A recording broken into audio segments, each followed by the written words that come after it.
A lazy Sunday afternoon was anything but for the residents in the Avimor subdivision just north of Eagle, as a member of the wild was spotted a little too close to the community. The Ada County Sheriff's Office warned homeowners to stay inside their homes with a bear on the loose.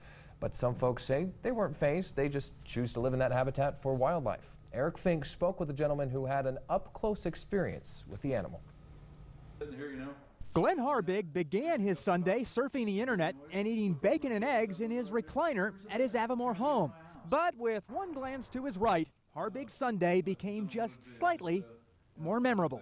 Hear this noise, I look over my right shoulder 2 feet away at my window, and here's this bear standing up on its hind paws, ripping the screen off the window and staring me right in the face.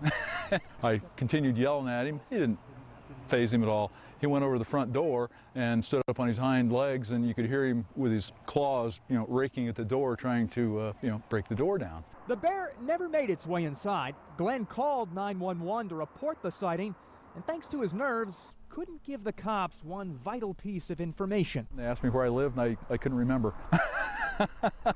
I was a little bit rattled. It was like, yeah, I live in Avimor. What's your address? I don't know.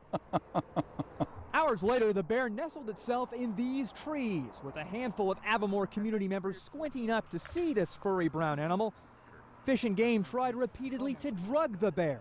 Fish and Game officers shot the bear with a tranquilizer dart, but it did not knock him out, and they say he'll likely be here in these woods for much of the night. Well, better resting comfortably in these woods than clawing at Glenn Harbig's window. But Glenn now laughs about his encounter with a smile and says the next time he sits down to his favorite breakfast, every time I'll have bacon, I'll think of that bear.